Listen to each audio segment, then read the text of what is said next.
নমস্কার বন্ধুরা, স্মৃতি ব্লকে সকলকে স্বাগত। তোমরা সবাই কেমন আছো? আমি তোমাদের আশীর্বাদ ঠাকুরের কৃপায় ভালোই আছি।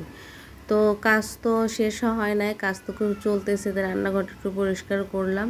আর এই যে জল ছিল না, পরে জল আসছে, এটার মাজতে পারি না। এর পাশে দেখো সবগুলো বক্স, মোটামুটি যেগুলো বক্স আর যেগুলো জিনিসপত্র ছিল সেগুলো তো করিনি, আর যেগুলো বক্সগুলো কিন্তু পরিষ্কার করে নিয়ে এখন উপর দিয়েছি।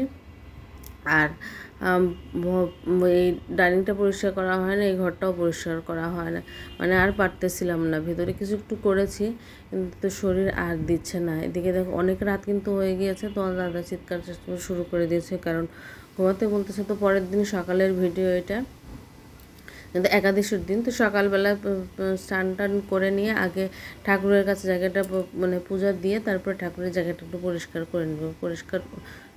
পরিষ্কার করে নিয়ে তারপরে আর কি পূজা দিলাম। তার একটা আর কি পরিষ্কার করতে হবে, এটাও করলাম। যতগুলো র্যাক ছিল সেগুলোও পরিষ্কার পরে করলাম। তো আর এই দেখো সবজি রান্না করতেছে, যেহেতু আজকে একাদশী। আর ওদের জন্য রান্না করব হচ্ছে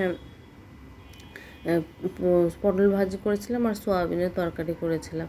তো কেউ যেহেতু মানে কেউ খায় নাই, কারণ সবাই বলছে ছিল না কেউই, সে কারণে আর শুধুমাত্র আমি কষ্ট করে রান্না করাই সার হয়েছে।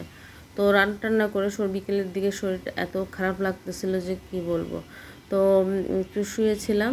আর এই পাশটা দেখো আলনা কিন্তু ফাঁকা হয়ে গেছে। তারপর শুয়ে থেকে উঠে দেখো এখানে ঘরটার পরিষ্কার করলাম, মানে তোষকের খাটের নিচ টিচ পরিষ্কার করলাম। আর ফ্যানটাও কিন্তু মুছে ফেললাম, কিন্তু ওই ঘরে ফ্যানটা মুছতে পারি নাই, কারণ অনেক মানে উঁচুতে ছিল, এই কারণে ঘরে ফ্যানটা পরিষ্কার করতে পারি নাই। তো কাজ করতে করতে যে মানে ছোট্ট একটু বাসা, কিন্তু সেই কাজগুলো পরিষ্কার করতে কিন্তু অসুস্থ হয়ে যাচ্ছে। এই যে উপরেও কিন্তু সব পরিষ্কার করে নিয়েছি, কিন্তু ফ্যানটা পরিষ্কার করতে পারিনি। তো এই ছিল বন্ধুরা ছোট্ট একটু ভিডিও। সবাই সুস্থ থেকো, ভালো থেকো, শুভরাত্রি।